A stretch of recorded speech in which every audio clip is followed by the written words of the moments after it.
자, 우리가 공부하는 책 보겠습니다. 성서 입문이요. 오늘 우리가 공부를 시작해야 될 쪽수가 102쪽입니다. 그럭저럭 좀 진도가 나갔어요.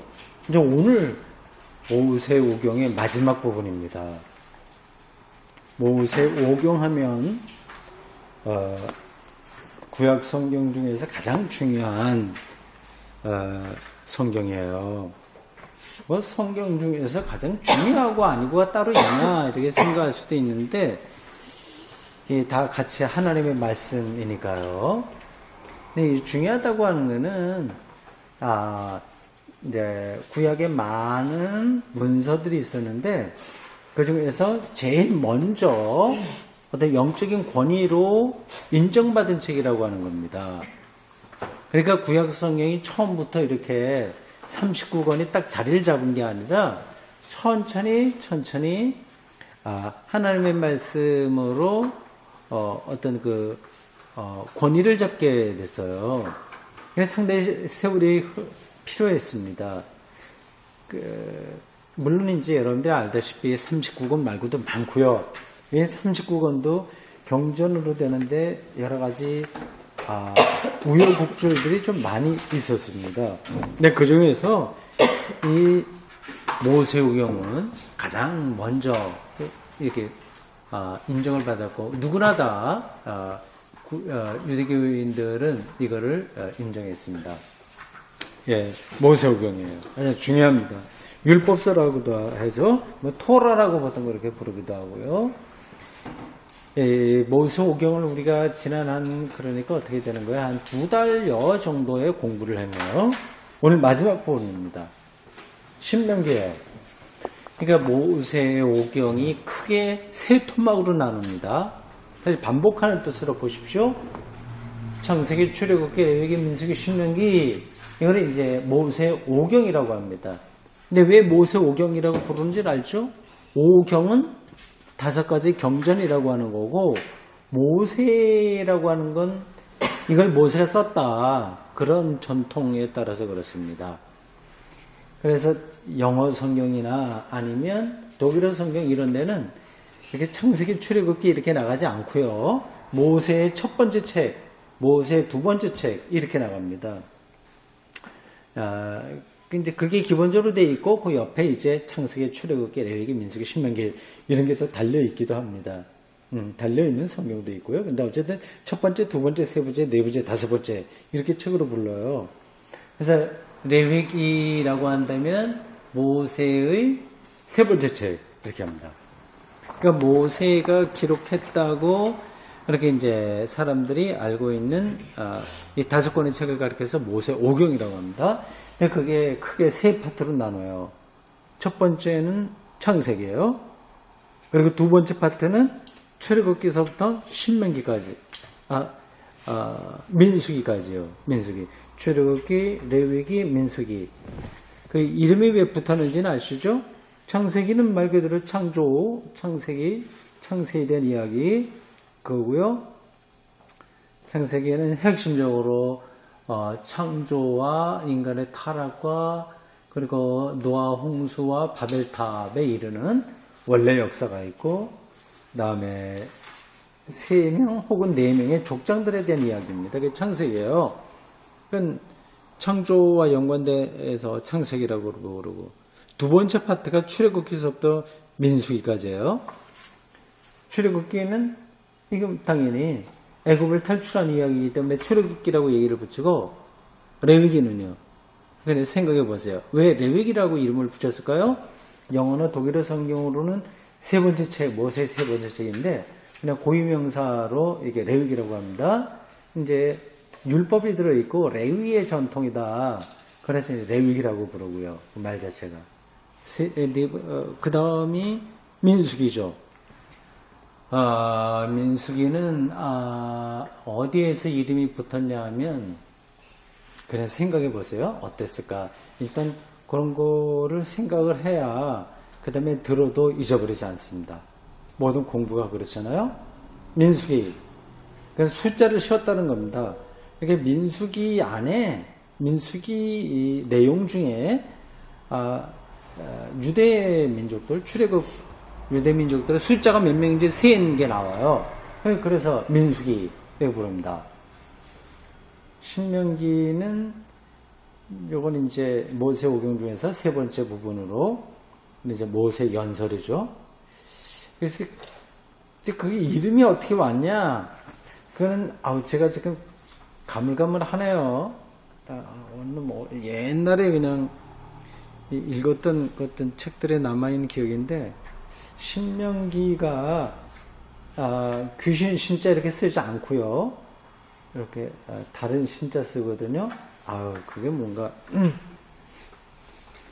아는 사람 있어요? 나중에 더 설명해 드리겠습니다. 그거는 이게 어디서 왔냐? 신명기라고 하는 이름이 앞에 건 다 됐는데 신명기 다시 한번 정리해서 다음 주에 말씀드리겠습니다. 모세오경의 세 파트로 나누어요. 창세기 하나, 그 다음에 출애굽기서부터 신명기, 민수기까지 하나, 그리고 신명기 하나 이렇게 됐습니다. 근데 가운데 있는 세 권의 책 이게 뭐가 담겨 있을까요? 세 권의 책에는 출애굽 이야기하고 광야 40년 동안의 이야기예요. 이게 모세오경 중간에 속하는 세 권의 책에 담겨 있습니다. 근데 출애굽과 광야에서 이야기, 그게 이제 40년 동안 이야기 담기는데, 그는 크게 보면 두 가지예요. 하나는, 출애굽해서 광야에서 어떻게 살았다고 하는 그러한 서사, 어떤, 스토리가 있는 거예요, 스토리. 그거고 또 하나는 어떤 부분일까요? 율법이에요, 법전. 그게 이제, 출애굽기서부터 민수기까지 모세오경의 두 번째 해당하는 부분입니다. 대충 정리가 됐죠? 내용이 어떤지요? 네, 마지막 오늘 우리가 공부할 게 신명기예요. 이거는 모세의 연설입니다. 연설. 그러니까 특징이 있는 거예요. 각각. 모세오경 5권이 있지만 말로는 그냥 오경이다. 모세의 첫 번째에서부터 5번째 책에 얘기하지만 각각의 특징들이 있습니다. 그걸 지금 설명한 그대로예요. 그러니까 여러분들이 머릿속에 넣고 나중에 이제 그 책을 읽을 때 좀 그런 걸 염두에 두시면 되겠습니다. 오늘 우리는 모세오경의 마지막 책을 봅니다. 신명기예요. 보십시오. 책 보겠습니다. 신명기는 전체가 연설체로 되어 있는데 이스라엘 사람들이 광야 유랑 생활을 끝내고 이제 40년이 끝났어요. 요단강을 건너기 전에 모압 평지에서, 그러니까 요단강 모압 평지는 요단강 동편이에요, 서편이에요? 동편이에요, 동편. 그러니까 가나안 땅은 요단강 동편에 있어요, 서편에 있어요? 서편에 있습니다. 서편으로 건너가야 돼요. 근데 이 사람들이 광야는 밑에 있어요. 이게 애굽과 가나안 땅 사이에 미디안 광야가 있습니다. 근데 거기를 지나는데 아예 직진으로 해갖고 가나안 땅으로 왔으면 요단강 건널 필요도 없었는데 여차 여러 가지 우여곡절 때문에 오른쪽 우회를 했어요. 요단강 오른쪽입니다. 모압 평지가 있어요. 이제 가나안으로 들어가려면 요단강을 건너기만 하면 됩니다. 바로 그 찰나에 모세가 한 연설입니다. 이 연설에 뭐가 들어있겠어요? 상식적으로 생각해 보세요. 이 요단강을 건너기만 하면 이제 목적을 이루는 거야. 애굽으로부터 자기 족장들이 살고 있었던 하나님이 약속의 땅으로 주었던 가나안으로 들어가는 거예요. 그러면 모세가 바로 들어가기 직전에 자기는 못 들어가요. 이미. 그건 못 들어가게 이제 여러 가지 일로 못 들어가고 이제 그 전까지만 자기 임무는 끝나는데, 그럼 모세가 자기 백성들에게 무슨 얘기를 했을까요? 그냥 우리가 추측할 수 있어요. 두 가지죠. 지나온 과정에 대한 이야기 하겠죠. 여태까지 우리가 이렇게 40년 동안 살아왔다. 이거 다 하나님의 은혜다. 이게 그거 하나 할 거고 또 하나는 요단강 이제 건너가서 가나안 땅에 가서는 너희들 어떻게 살아야 되냐. 그거 얘기하지 않겠습니까? 당연하잖아요. 그 두 가지가 들어있어요. 크게 보면 그렇습니다. 모세가 연설한 것으로 되어 있다. 이 신명기를 대부분의 학자들은 요시야 왕 BC 621년에 종교개혁을 일으킨 그 기초자료와 관련시키고 있고 그거보다 10년 전에 생겨난 것이라고 가정한다. 이렇게 조금 엉뚱한 이야기가 제가 들어왔는데 이제 이 신명기가 40년 광야 생활 끝나고 요단강 건너가기 직전에 모세가 한 연설이라고 하는 그러한 형식을 갖추고 있지만 실제적으로는 학자들의 연구에 따르면 훨씬 후대에 있었던 요시야의 종교개혁의 기초자료에서 시작됐다. 기초자료에서 나왔다. 그렇게 보는 거죠. BC 621년도에 있어요. 숫자, 이제 구약을 읽을 때 이제 몇 가지 중요한 숫자가 있는데, 뭐 제가 여러 번 강조한 대로 바벨론 포로 잡혀간 걸 일단 기점으로 생각하시면 돼요. 그게 이제 BC 587년이에요. 587년. 그게 아주 중요한 해입니다. BC 587년. 그러면 BC 621년이라고 하면은 587년보다 더 전이죠. 이제 BC는 이제 숫자가 많을수록 옛날이 돼요. AD 이거는 이제 숫자가 많을수록 현대 가깝고요. 근데 BC 621년이니까 바벨론 포로로 잡혀가기 몇 년 전일까요? 587년에서 그럼 13년을 더 더하면 한 30여 년 전입니다. 이때 요시야가 종교개혁을 일으켰어요. 그러니까 좀 똑바로 하자. 이러다가는 우리가 바벨론에게 잡힌다, 먹힌다. 근데 그 위태한 시대였거든요. 사실은 물론 북유다는 벌써 일찌감치 망했고, 기원전 700 몇 년에. 이제 남쪽만 있었는데, 바벨론에 의해서 계속해서 어려움을 당했습니다. 몇 번 위태한 대목이 있었어요. 그때 왕들이 이제 조금 요력을 많이 하기도 하고 어떤 문제도 많고 했었는데 요시야는 특별한 왕이었습니다. 요시야. 기억해두면 더 좋아요. 요시야의 종교개혁 보통 그렇게 얘기합니다. 이 사람이 있을 때 뭔가 좀 나라가 새로워지려고 했었어요. 그때 아마 이사야 제1 이사야가 활동을 할 때였던 거라고 생각하는데 요시야 있을 때 예레미야도 그 시작을 했던 것 같은데요. 어쨌든 그러니까 요시야 왕이 종교개혁을 일으킬 때에 여러 가지 기초 자료들, 신학적인 자료들이죠. 그게 있었어요. 이걸 여러분들이 이상하게 생각할 게 하나도 없습니다. 종교개혁, 우리 개신교의 종교개혁이 우리가 1517년이잖아요. 1517년. 그때 또 루터가 많은 책을 썼잖아요. 그게 다 자료예요.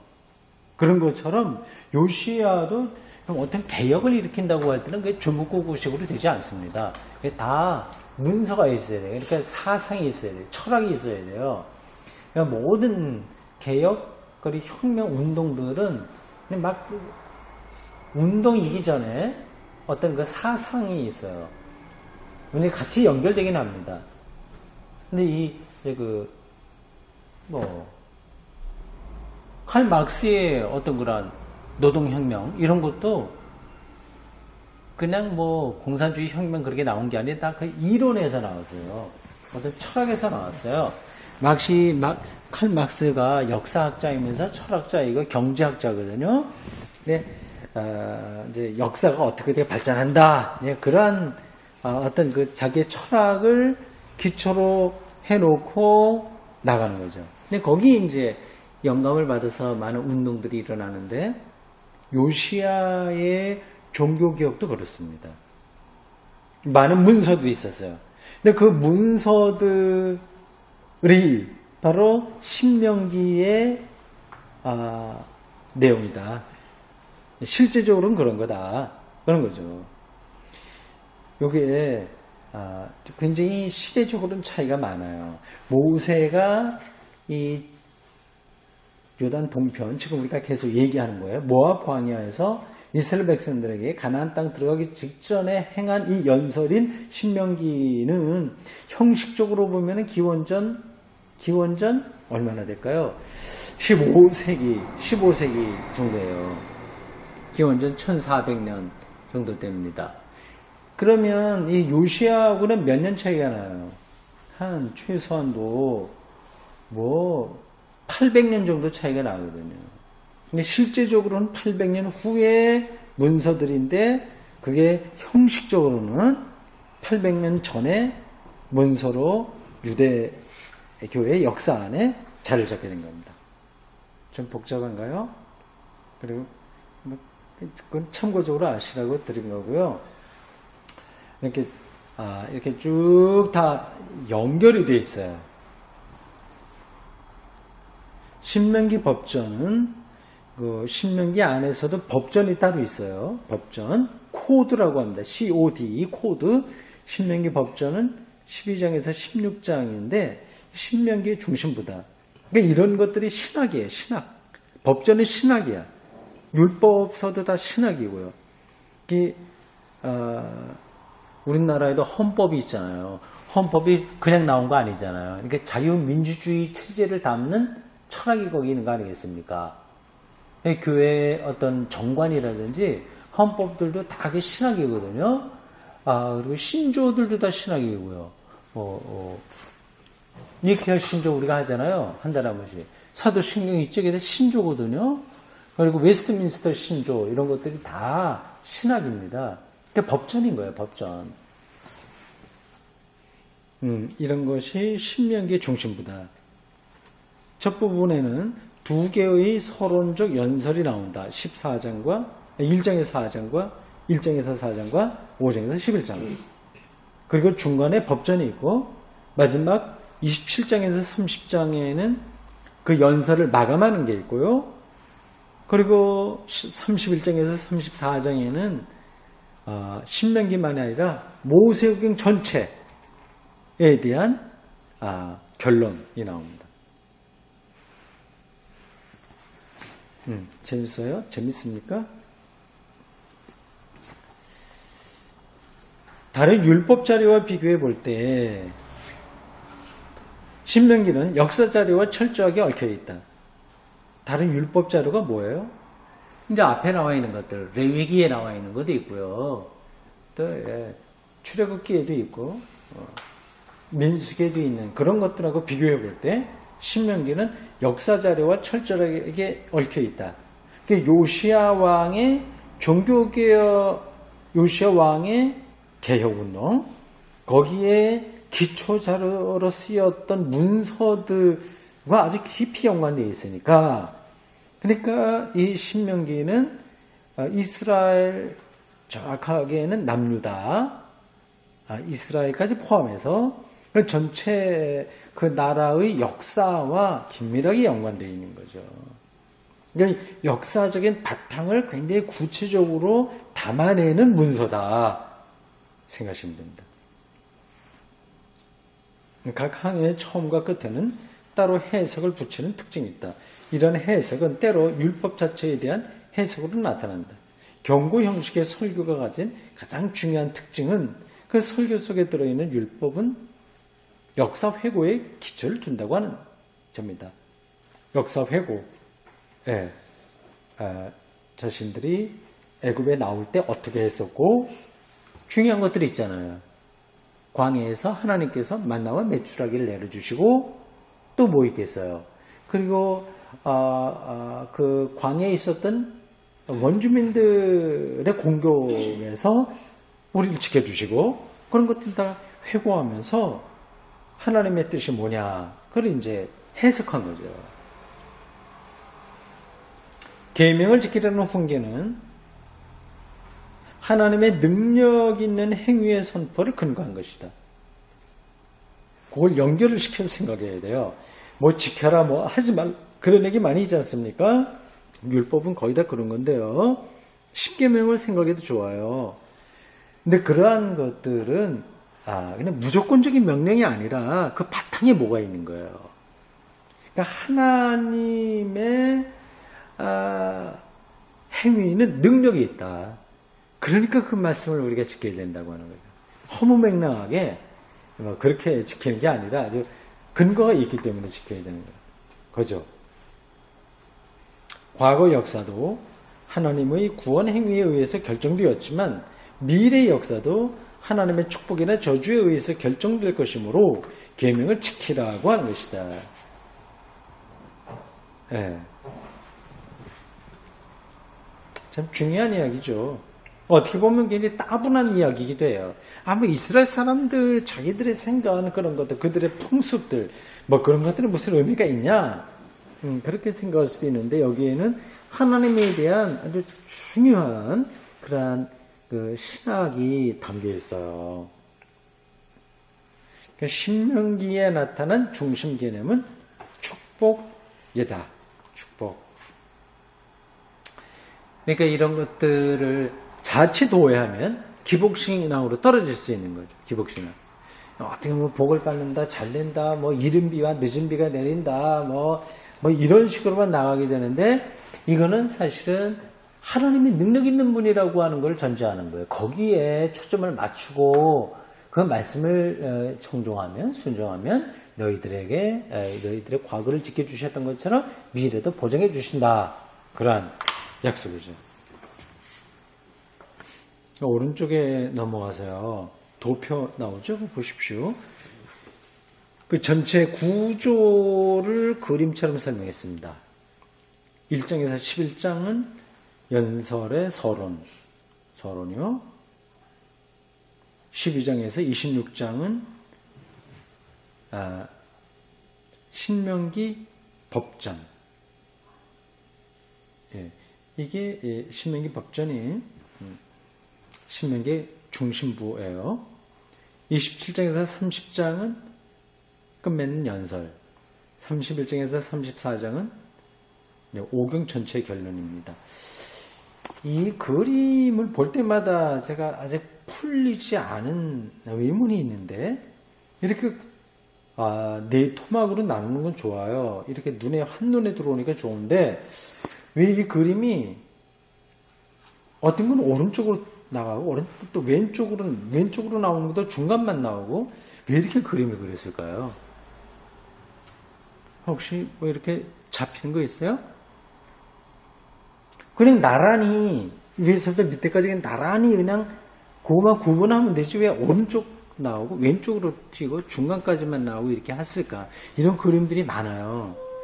어디 의미가 있을 것 같은데 제가 잡지 못했어요. 혹시 뭐 잡히는 거 있으면 얘기해 보시든지. 특성에 따라서 공강구분을 하는 것 같아요. 특성. 네, 그러니까 연설은 연설끼리 칸을 세웠고요.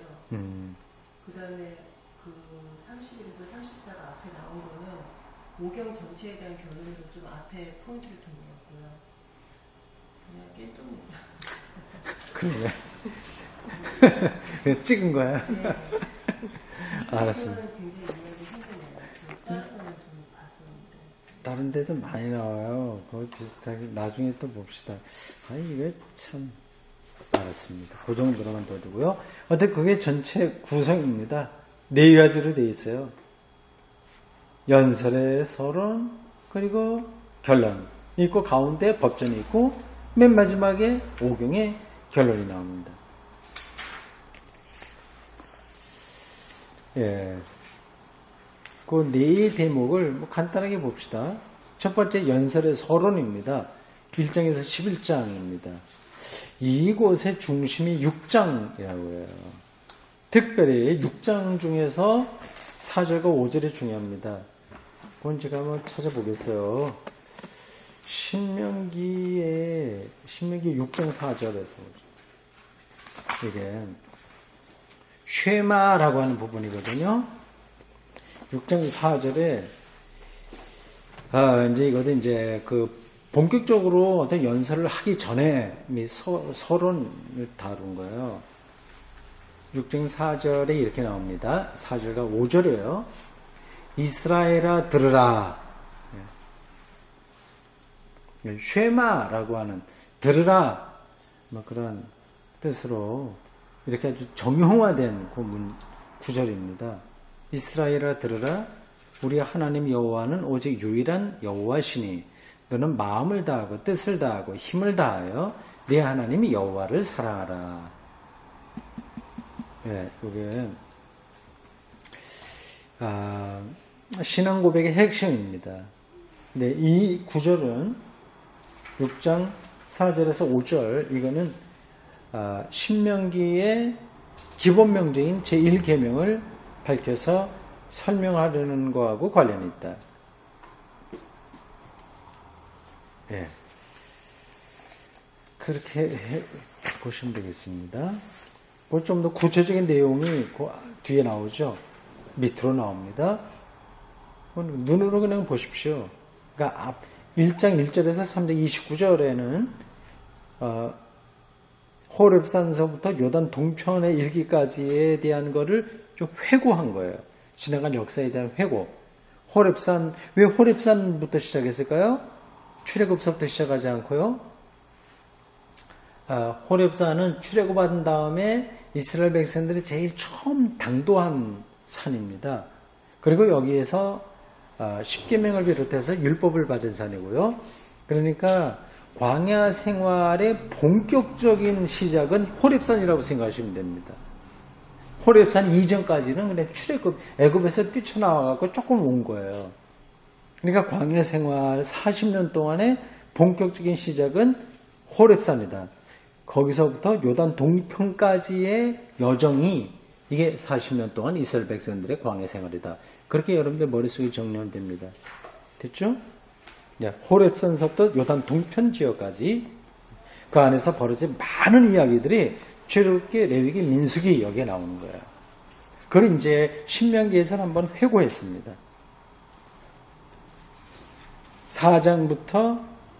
4장에 율법의 서론이 나오고 3번 넘어가세요. 104쪽에 4장 44절부터 5장 23절까지 십계명이 한 번 더 나옵니다. 십계명이 또 나오는 거예요. 십계명이 원래 출애굽기에 나오거든요. 20장 1절에서 17절인데 여기 두 번 나옵니다. 여기 조금씩 거의 똑같죠. 근데 약간씩 차이 있는데 약간 차이라기보다도 조금씩 그 구현 설명에서 약간 차이가 있어요. 어쨌든 구약 성경에서 출애굽기를 다루는 대목은 두 군데다. 하나는 호렙산의 신의 산이죠. 제가 지금 아까 호렙산 신의 산을 막 번갈아 섞었는데 똑같은 산이기 때문에 그렇습니다. 원래 신의 산에서 십계명 받고 율법 받았잖아요. 거기에 이제 호렙산하고 똑같은 거예요. 이제 모세가 이제 소명받은 데가 호렙산이라서 지금 이 신명기 기자는 이걸 이제 신의 산을 호렙산으로 이렇게 부른 겁니다. 거기 출애굽기에 나오고 십계명이요. 신명기에 나오고 두 번 나옵니다. 그 다음에 6장에는 고백과 명령 나오고 7장서부터 10장까지는 요단강 서편 정복에 대한 예고가 나와요. 사실은 목적은 요단강 서편 예고, 서편이죠. 예고가. 근데 동편 정복한 건 지난번에 나온 것 같고 제가 그거를 약간 착각했습니다. 요단 서편 이게 이제 본격적인 정복 이야기인데 그걸 앞으로 어떻게 될 거다 예고가 나옵니다.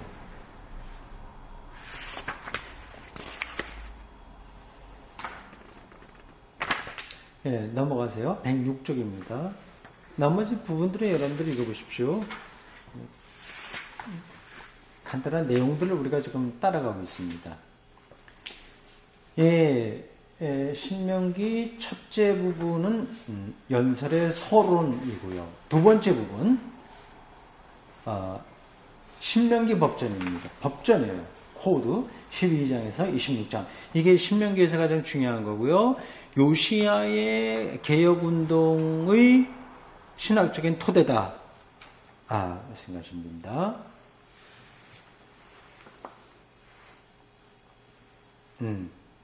그러니까 어떤 내용인지는 거기 쭉 보십시오. 1권서부터 쭉 설명이 되어 있어요. 예. 이것저것 여러 가지가 있습니다. 뭐 불쌍한 사람들 도와주는 뭐 법도 있고 등등. 쭉 또 오른쪽에 가면 뭐 여러 가지가 많이 있어요. 이 107쪽 중간에 보면 뭐 음식에 대한 것, 뭐 성에 대한 문제, 뭐 등등등등 여러 가지들이 많이 있습니다. 그럼 밑에 문장 보겠어요. 신명기 법전은 잘 따라오세요. 신명기 법전은 지금 우리가 보고 있는 요 대목입니다. 12장에서 26장 신명기 법전. 그러니까 법전이 여기 말고 다른 데도 있는 거예요. 신명기 법전은 국가법의 모든 모습을 가지고 있는 구약에서 가장 근대적인 율법주의다. 이해하시겠죠? 국가법. 그러니까 법전이 국가적인 차원이 있고 아니면 또 뭐가 있어요? 뭐가 있겠어요? 여러 가지가 있겠죠. 대표적으로는 국가하고 또 하나는 제사예요.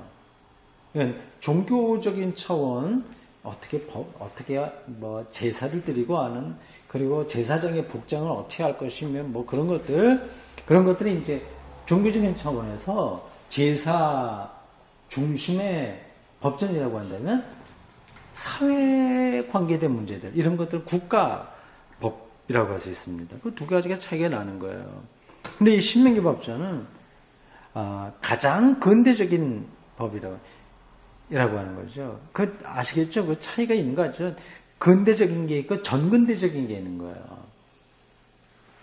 그래서 지금 우리나라에 있는 법은 지금 우리가 사용하는 것은 최신의 법이고 더 옛날로 올라가게 되면 뭐 전근대적인 법들도 많이 있죠. 예를 들자면 뭐 눈에는 눈, 이에는 이 이렇게 하게 되면 그거는 전근대적인 거예요. 이거 고대의 법이에요. 이슬람 법들은 아직까지 고대법에 많이 속합니다. 율법주의다.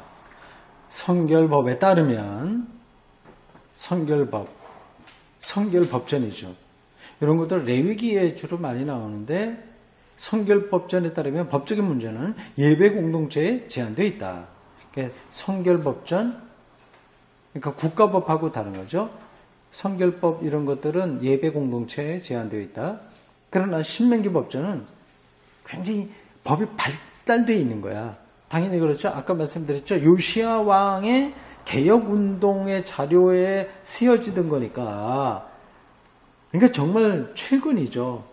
이제 구약 성경으로 치자면 최근이죠. 바벨론 포로로 잡혀가기 전, 바로 그 직전에 있었던, 그러니까 이스라엘이 굉장히 왕정제도가 발달되어 있었던 상태. 요시야 왕까지 내려왔으니까 얼마나 수백 년 동안 발전했잖아요. 근데 그런 것들을 다 포함하고 있는 거죠.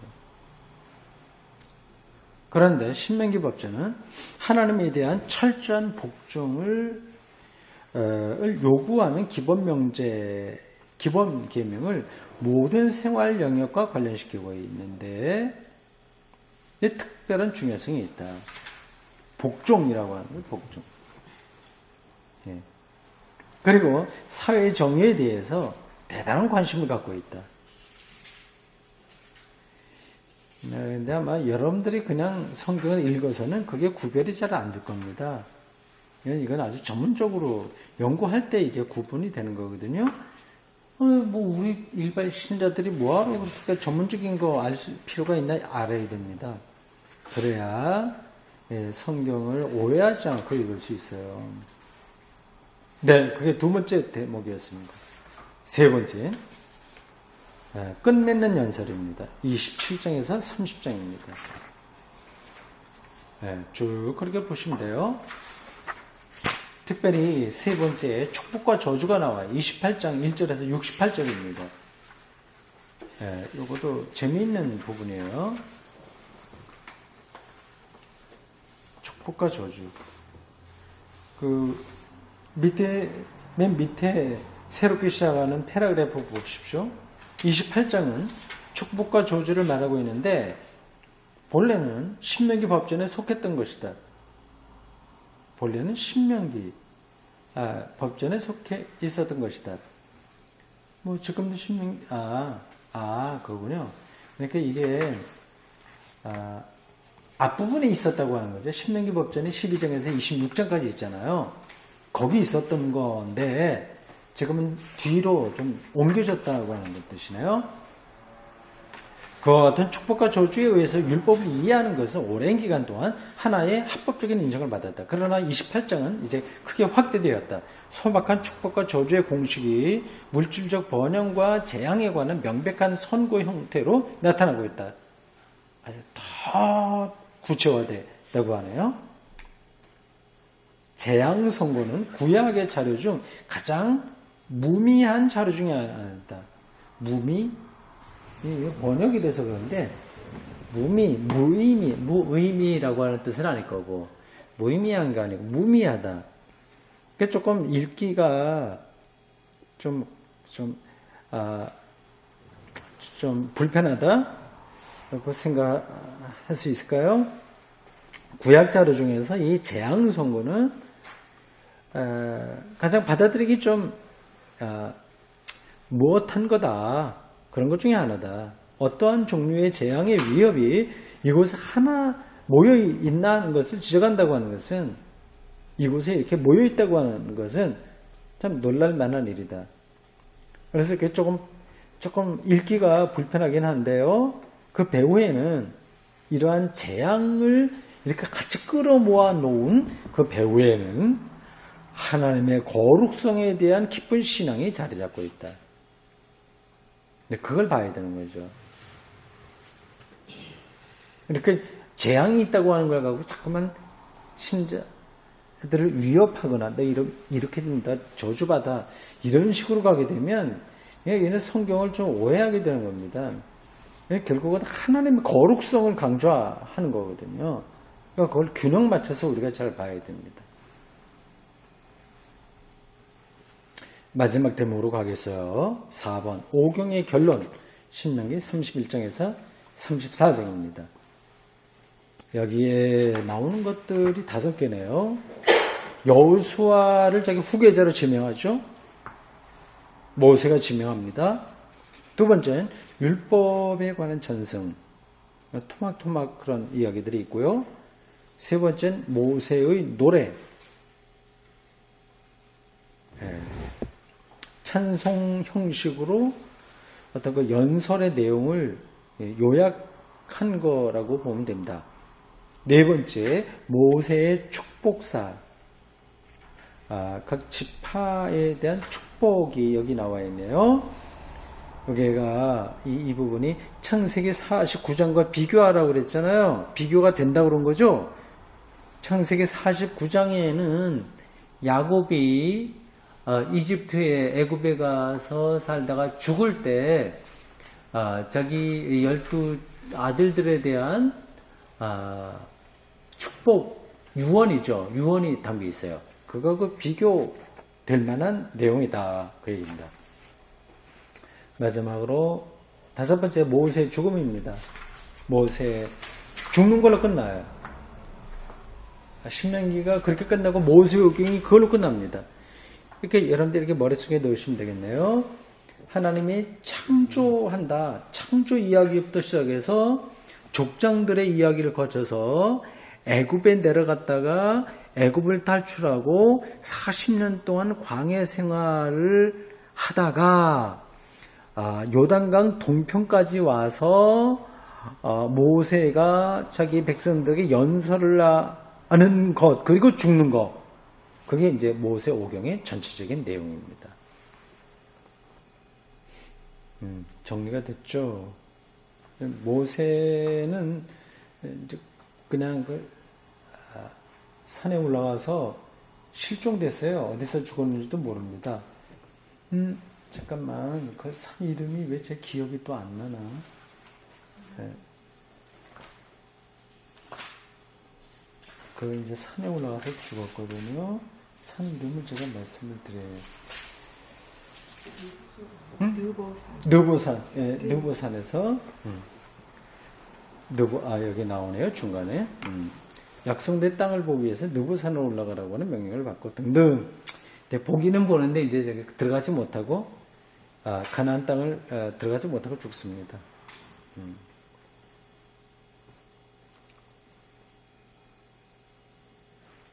마지막 패러그래프입니다. 모세의 축복사인 33장은 지파 설화를 수집한 것이다.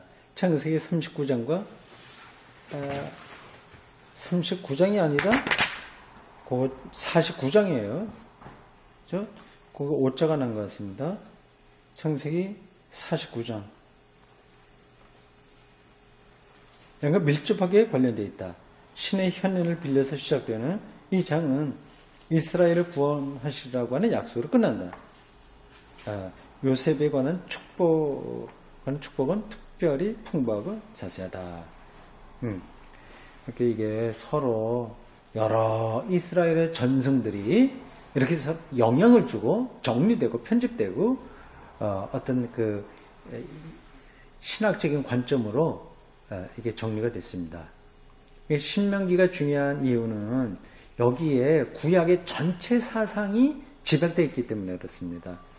그래서 그걸 가르쳐서 신명기 사관이라고 그래요. 신명기 사관.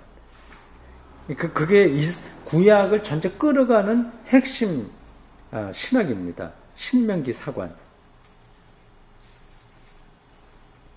그게 앞서 얘기한 대로 요시야의 개혁 운동하고 또 연관되어 있기 때문에 그렇게 아주 당연하다 이렇게 생각할 수 있습니다. 오늘 우리가 중요한 걸 많이 배웠어요. 신학적으로 굉장히 중요한 대목이었었는데 아주 오늘 또 많이 빠져갖고 오늘 꼭 들었어야 되는데 모세오경 전체가 정리됐고요. 특별히 이제 신명기가 이걸 전체를 다 이제 구약을 끌어가는 신학적인 바탕이 있다고 하는 점에서 중요한 거였습니다. 기도하겠습니다. 주님, 오늘 저희들 모세오경을 마쳤습니다. 하나님의 말씀을 좀 더 잘 알기 위한 기초 공부입니다. 우리에게 선한 마음과 지혜로운 정신을 허락하셔서 하나님의 말씀이 우리의 영성을 깊이 있게 하는데 좋은 토대가 되기를 원합니다. 이런저런 여러 가지 일들로 우리가 살아가고 있는데 시험 들리지 않게 하시고 어떤 일 가운데서도 하나님의 사랑과 그리고 그 축복을 잊지 않고 살게 인도해 주시옵소서. 예수님의 이름으로 기도드리옵나이다. 아멘.